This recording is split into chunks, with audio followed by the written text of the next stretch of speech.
मित्रों नमस्कार। पिछले दिनों देश में कुछ ऐसी घटनाएं हुई जिन्होंने पूरे देश में हर देशभक्त को, हर नागरिक के दिलों को झकझोर दिया।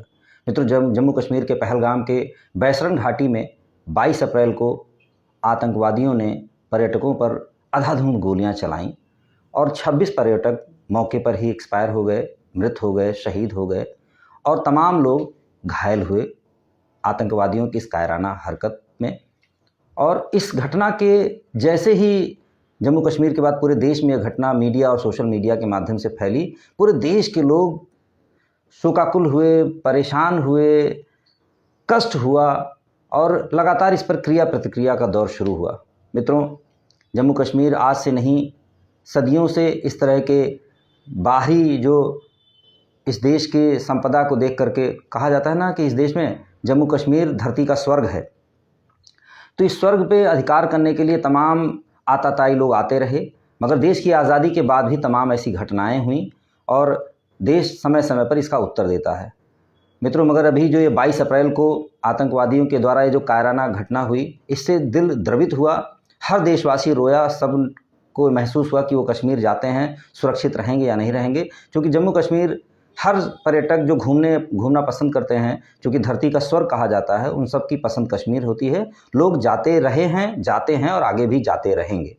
मित्रों, मगर जिस तरह की घटना हुई वो बेहद ही अमानवीय थी, संवेदनहीन थी और जिसकी जितनी भी निंदा की जाए, और मैं तो कहता हूँ निंदा के साथ साथ आतंकवाद की जड़ को ख़त्म करने के लिए जो भी कठोर से कठोर कार्यवाही करनी पड़े वो भारत सरकार को करनी चाहिए। और भारत सरकार के साथ पूरा देश, पूरा समाज, हर सच्चा हिंदुस्तानी खड़ा है। आतंकवाद को जड़ से ख़त्म किया जाना चाहिए और आतंकवाद को जड़ से तब ख़त्म किया जा सकेगा जब आतंकवाद की जड़ पे वार होगा। मान लिया कहा जाता है कि पड़ोसी देश के लोगों ने, वहाँ के किसी संगठन ने इसकी घटना के वो लिया है कि हाँ हमने घटना कराई है, तो मतलब ऐसे संगठनों को नेस्ते नाबूद कर देना चाहिए, जड़ से ख़त्म कर देना चाहिए। मगर मित्रों, इस तरह की जो आतंकवादी घटनाएं होती हैं वो बहुत कुछ सवाल छोड़ जाती हैं देश की जनता के लिए भी। मेरा अपना मानना है कि अगर हम इस देश में ही जाति और धर्म के नाम पे बंटवारा करेंगे, जैसा इस घटना के बाद हुआ, 24 घंटे के अंदर ही इस भारत में जो आतंकवाद को जड़ से ख़त्म करने के लिए एक स्वर में आवाज़ उठनी चाहिए, वहाँ ही हिंदू मुसलमान खोजा जाने लगा। कर्नाटक के एक सांसद, भारतीय जनता पार्टी के सांसद ने कहा कि वो हिंदू पूछ करके गोली मार रहा था। क्या घटना हुई, क्या नहीं हुई, ये वहाँ के लोगों से पूछना चाहिए, जो हताहत हुए, जो पर्यटक थे, जो इस घटनाक्रम को देख रहे थे। इसके बजाय दूर बैठे एक व्यक्ति ने बोला और उसी आतंकवाद को बढ़ावा देने वाले लोगों ने, मैं तो ये बात इसलिए कह रहा हूँ कि आतंकवाद को बढ़ावा देने वाले लोग का मतलब है कि अगर आप आतंकवाद को जड़ से ख़त्म करना चाहते हैं तो आपके अलग मन में विचारधारा होनी चाहिए, मन में बात होनी चाहिए कि भाई आतंकवाद को जड़ से ख़त्म करना है और भारत में कभी आतंकवादी इस तरह की घटनाएं ना हो। मगर कुछ इस तरह के लोग हैं जो इसी देश में रहने वाले लोगों को गलत दृष्टि से देखते हैं, जैसे मुस्लिम समाज के लोगों को, और सारा का सारा करते हैं 2-4 लोग और पूरा का पूरा समाज उसके लिए दोषी कैसे हो जाता है। पूरे देश में पहलगाम घटना के 24 घंटे के अंदर एक बाढ़ सी आ गई, हिंदू मुसलमान पे बात होने लगी। तो मित्रों, हिंदू मुसलमान की बात जब तक की जाएगी आतंकवादी घटनाएं नहीं रुकेंगी। और आतंकवाद को अगर जड़ से ख़त्म करना है तो उसके गहराई में जाना होगा, उसकी जड़ पे वार करना होगा। मान लिया बाहर बगल का देश का आदमी हमारे देश में आतंकवादी घटना कराता है तो उसका मंसूबा क्या होता है कि भारत के देश के लोग, जो यहाँ के नागरिक हैं, जो यहाँ के बाशिंदे हैं, ये आपस में लड़ें। बाहर के देश के लोग इस देश में गलत करेंसी भेजते हैं ताकि हमारी आर्थिक स्थिति कमज़ोर हो। बाहर के देश के लोग, बगल के पड़ोसी देश के लोग अपने देश में तमाम गलत तरीके से आर्म्स यानी हथियार भेजते हैं ताकि यहाँ के लोग धर्म के नाम पे, जाति के नाम पे, भाषा के नाम पे, क्षेत्र के नाम पे, पहनावे के नाम पे, खान पान के नाम पे, जो भी वो अलगाववादी बातें होती हैं उनके आधार पे वो लड़ें और भारत कमज़ोर हो। तो मित्रों, मेरा अपना मानना है कि इस तरह की विभत्स घटना हुई है और हम लोगों को एकजुट होकर के एक स्वर में आतंकवाद को जड़ से कैसे ख़त्म किया जा सकता है इस पर बात करनी चाहिए, ना कि जाति धर्म पे बात करनी चाहिए और हिंदू मुसलमान पे बात करनी चाहिए। पूरा कश्मीर और कश्मीरियत को समझने के लिए हमें कश्मीर जाना होगा, समझना होगा। पूरे उत्तर प्रदेश में रह करके, लखनऊ में रह के, गोंडा में रह के, उत्तर प्रदेश के अलग अलग हिस्सों में रह के या पूरे देश के अलग अलग हिस्सों में रह करके हम कश्मीर को दूर से देखते हैं। कश्मीर को समझने के लिए जाना होगा, कश्मीरियत समझनी होगी। और इस आतंकवादी घटना ने कश्मीरियत का भी एक परिचय दिया है कि वहाँ के लोग कह रहे हैं कि हमारी आत्मा रो रही है, हमारे ऊपर ये वार है और भारत को मुंहतोड़ जवाब देना चाहिए। तो कहीं ना कहीं पूरा कश्मीर का जो बाशिंदा है, जो कश्मीर के लोग हैं, वो इस घटना से हताहत हैं और खुल करके इस बात का विरोध कर रहे हैं कि आतंकवाद को जड़ से ख़त्म किया जाना चाहिए। तो मित्रों, जो लोग दूर बैठ करके ये कह रहे हैं कि कश्मीर नहीं जाना चाहिए, मैंने तो देखा एक नेताजी हैं, विधायक हैं, बड़ा 30 मार्का बनते हैं, वो कह रहे हैं कश्मीर जाना ही नहीं चाहिए। अरे बकलोल, आप समझो, कश्मीर भारत का स्वर्ग है।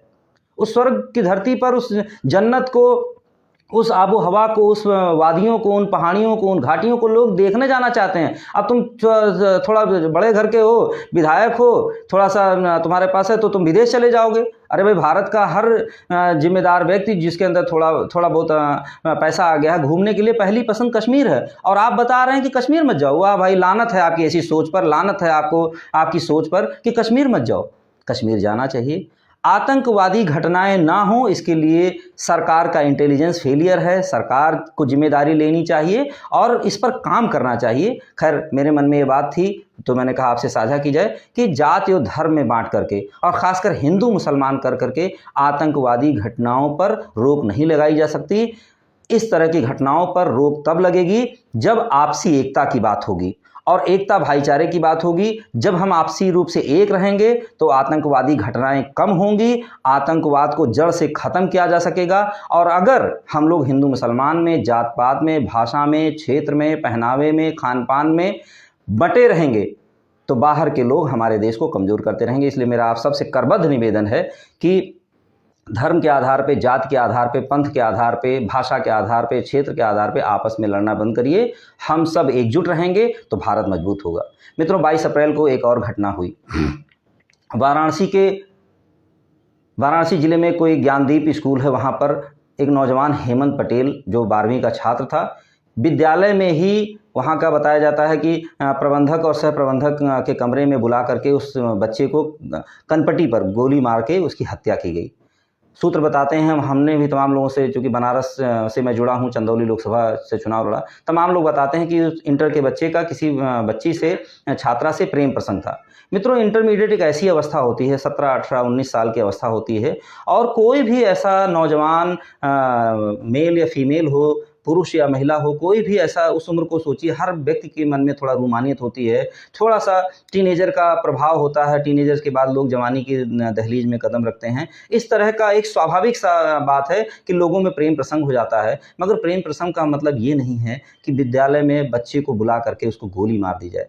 मित्रों, ये जो सत्ता का नशा है, जो रसूख है, जो सत्ताधारी दल के साथ उठक बैठक है, जो जातीय नशा है, ये भी तो एक तरह का मतलब जो जाति धर्म में आप देख रहे हैं, कश्मीर में घटना हुई, हम हिंदू मुसलमान के एंगल से देख रहे हैं, जो लोग अपने जातीय अहंकार में जी रहे हैं, जो लोग ओबीसी को या दलित को या तमाम जो छोटी जातियां हैं उनको बहुत कमज़ोर समझ रहे हैं, तो जो बड़ी जातियों के लोग हो, ये भी तो अगर उनके मन में भावना है और छोटी जाति के लोगों को बुला करके कनपट्टी पे गोली मार दे रहे हैं, ये भी तो किसी आतंकवादी से घटना से कम नहीं, ये भी तो एक तरह का आतंकवाद है। तो ऐसे मैं तो चाहूँगा कि ऐसे लोगों को, बनारस के लोगों को जो मेरी बात को सुने, ऐसे लोगों से अपील करना चाहेंगे कि सत्ता सरकार में बैठ के कोई मुख्यमंत्री तो किसी को मिट्टी में मिला सकता है, मगर आप ज्ञानदीप स्कूल ऐसे संचालकों को, ऐसे लोगों को मिट्टी में मिला दीजिए। बनारस के लोगों, ये ज्ञानदीप स्कूल सिर्फ नाम है और एक नौजवान की, उसके तमाम सपने रहे होंगे, उनके पिता कैलाश चंद वर्मा जी हैं, उनकी तमाम सपने रहे होंगे, वो बेचारे एक वहाँ की कचहरी में बाबू हैं, कितने सपने रहे होंगे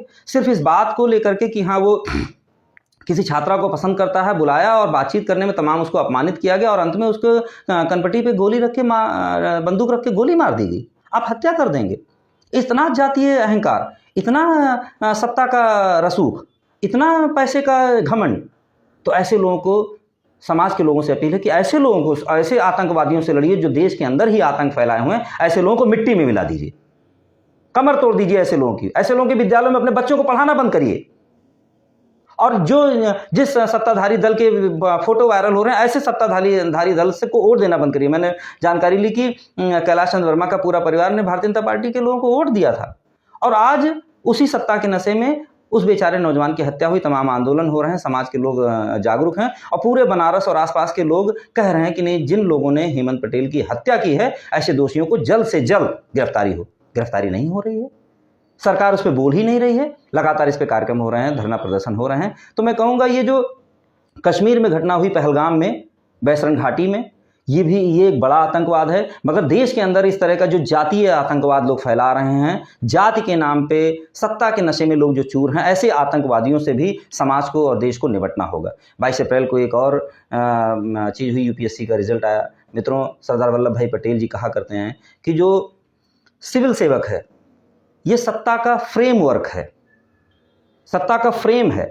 तो मित्रों, इसका भी परीक्षा का परिणाम है। मैं उस परीक्षा में यूपीएससी जो यूनियन पब्लिक सर्विस कमीशन है उसमें ऑल इंडिया रैंक पे जो पहले पे आई शक्ति दुबे जी, उनको मैं बधाई देता हूं। और साथ साथ उनको बधाई सिर्फ इसलिए दे रहा हूं क्योंकि उन्होंने एक बयान दिया। जब उन्होंने अपने पिता को, सफलता के बाद अपने पिता को गले लगाया, तो उन्होंने कहा, एक बहुत मार्मिक बात उन्होंने कही कि पिता को गले लगाने का मतलब है कि अपने भगवान को, अपने ईश्वर को, अपने परमात्मा को छू लेना। तो धन्य है ऐसी बेटी, मैं आपको बधाई देता हूँ। साथ ही साथ जिन लोगों को भी इस परीक्षा में सफलता मिली है, मैं उन्हें सबको बधाई देता हूँ। जो साथी नहीं सफल हो पाए उन्हें मैं आगे भविष्य की शुभकामनाएं देता हूं कि आगे आप अपना धैर्य, अपना हौसला, अपना आत्मबल और पढ़ने की अपनी निरंतरता को बनाए रखिए, आगे आपको सफलता मिलेगी। हमारे जो गोंडा जनपद में भी 3 साथी सफल हुए हैं। एक मुस्कान श्रीवास्तव बेटी है जो गोंडा की बेटी है, एक नवनीत मिश्रा जी हैं, और हमारे मनकापुर के गोहन्ना गांव के भाई अखिलेश वर्मा जी हैं। अखिलेश से तो खैर मेरी मुलाकात नहीं है, बट उनके जो भाई हैं डॉक्टर वीरेंद्र जी, उनसे मेरी बात हुई। तो मैं आप सभी को, जो भी पूरे देश में यूपीएससी में सफल हुए, उनको मैं बधाई देता हूं। खासकर अपने गोंडा जनपद के तीनों साथियों को बधाई देता हूं। और अभी 25 तारीख को उत्तर प्रदेश माध्यमिक शिक्षा का रिजल्ट आया, 10वीं और 12वीं के परिणाम घोषित हुए। मैं उन सभी नौनिहालों को भी बधाई देता हूं कि आने वाले समय पे वो देश की तरक्की के विषय में सोचें और देश की प्रगति में सहायक हों, अपने माँ बाप का नाम रोशन करें, पढ़ें लिखें, इस देश की तरक्की में अपना योगदान दें। मगर मूल बात जो हम आपसे कहना चाह रहे हैं वो यही कहना चाह रहे हैं कि आतंकवाद को अगर जड़ से ख़त्म करना है, इस देश को तरक्की के रास्ते पर ले जाना है, तो धर्म के आधार पर जो लोग विभाजन करते हैं, आप देखते होंगे सोशल मीडिया का दौर है, मीडिया का दौर है। आतंकवाद की इतनी विभत्स घटना हुई, 26 पर्यटक अंधाधुंध गोलियां चला करके आतंकवादियों ने मार दिया, और 24 घंटे के अंदर इस देश के अंदर एक सेट एजेंडा जैसे हो। मैं तो कहूँगा इसमें सत्ता का और सत्ता संचालित मीडिया का बड़ा योगदान है कि सेट एजेंडा हो कि हिंदू मुसलमान खोजा जाने लगा। तो मित्रों, इस चीज़ से बचिए। देश आपका है, समाज आपका है। इस देश में हम सब एक रहेंगे, हमारी एकता से ही इस देश की ताकत बनेगी। हम सब पढ़ेंगे, लिखेंगे, संविधान को मानेंगे, विज्ञान को मानेंगे, अपने अपने आस्था के अनुसार अपने अपने देवों को, पंथ को मानेंगे। और सभी धर्मों में ये बात कही गई है कि हम सब एक हैं, ईश्वर एक है। इन सब की मान्यता तब मजबूत होगी जब हम जातीय आतंकवादियों को नेस्तनाबूद करेंगे, उनकी कमर तोड़ेंगे। जो बनारस में घटना हुई, मैं बार बार बनारस की घटना की, हेमंत पटेल की बात इसलिए कर रहा हूं कि आप देखिए, सत्ता के रसूख में, जातीय अहंकार में एक बच्चे को गोली मारी गई। तो ऐसे लोगों को मिट्टी में मिलाइए। और जो बाहर से आतंकवादी आ रहे हैं, चाहे वो इस मकसद से आ रहे हों कि यहाँ दहशतगर्दी फैलाएंगे, ऐसे लोगों को जवाब देने की सरकार की जिम्मेदारी है। पूरा देश, पूरा विपक्ष, समाज का हर वर्ग सत्ता के साथ खड़ा है। मगर हिंदू मुसलमान में मत बांटिए। आप जानते होंगे हिंदू मुसलमान करने से किसको फायदा है। हम कांग्रेस पार्टी के कार्यकर्ता, हम कांग्रेस पार्टी के लोग, हम कभी भी हिंदू मुसलमान के आधार पे वोट नहीं मांगते। हम हिंदू मुसलमान के आधार पे इस देश में बंटवारा नहीं करते। हम सब लोगों का मानना है कि हिंदू, मुस्लिम, सिख, ईसाई आपस में सब भाई भाई, कौमी एकता रहेगी, मजहबी एकता रहेगी, समाज में सब लोग एकजुट रहेंगे, तो ही ये देश आगे बढ़ेगा। क्योंकि ये भिन्नताओं का देश है।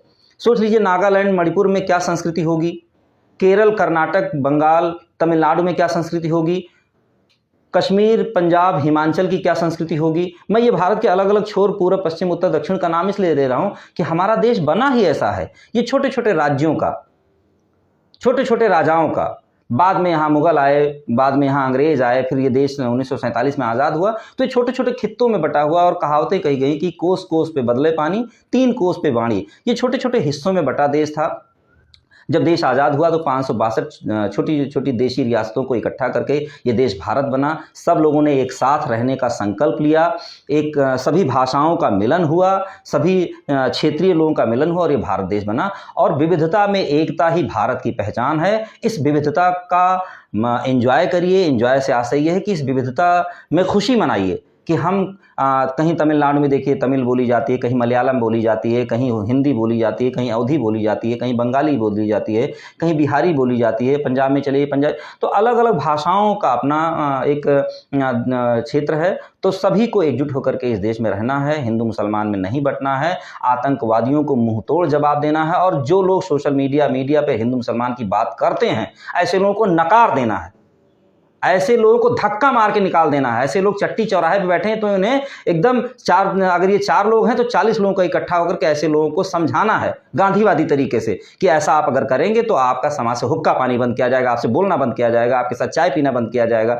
आपके साथ उठना बैठना बंद किया। तब ऐसे लोग, ऐसे चरित्रहीन लोग, आप सोच लीजिए कि देश में इतनी बड़ी घटना होती है और 24 घंटे के अंदर तमाम जो अंधभक्त लोग हैं, जो मीडिया के ऐसे लोग हैं जो सिर्फ सत्ता का पत्तल चाटते रहते हैं, ऐसे लोग हिंदू मुसलमान कर रहे हैं। हिंदू मुसलमान बतियाने से, हिंदू मुसलमान को बांटने से, इस देश को जातियों में बांटने से, इस देश को धर्म में बांटने से देश कमज़ोर होगा। और हम लोग इस देश को मानने वाले लोग हैं। हम लोगों के आजा पुरखों ने इस देश को आज़ाद कराने के लिए अपना बलिदान दिया है। हम बलिदानी लोगों का विरासत रही है। हम इस देश को एकजुट रखने के लिए अपना सब कुछ लगाएंगे, जो भी विचार है, जो भी शक्ति है वो लगाएंगे ताकि ये देश एक रहे। और ऐसे कायराना लोगों को, मैं ऐसे लोगों को कायर कहता हूं जो हिंदू मुसलमान में इस समाज को बांटते हैं, ये लोग भी कायर हैं। अगर आतंकवादियों ने कायराना हरकत की है, उन्होंने हमारे पर्यटकों को मारा है, शहीद किया है, तो हम उनकी कड़ी निंदा करते हैं। हम लोग कहते हैं कि उनके ऊपर कठोर से कठोर कार्रवाई करनी चाहिए, भविष्य में ऐसी घटनाएं ना हो। मगर भारत में रह करके जो लोग भारत को कमजोर कर रहे हैं, ऐसे कायरों को, जो हिंदू मुसलमान की बात करते हैं, ऐसे कायरों को भी हमें सबक सिखाना होगा, तभी ये देश मजबूत होगा। फिर आपसे मिलेंगे। बहुत मन में बात थी कि 2-4 विषयों पे आपसे बात हो, आप लोगों ने गौर से सुना, उसके लिए बहुत बहुत धन्यवाद। जय हिंद। हिंदू मुस्लिम सिख ईसाई आपस में सब भाई भाई, इस नारे के साथ भारत माता की जय। धन्यवाद, नमस्कार, जय हिंद।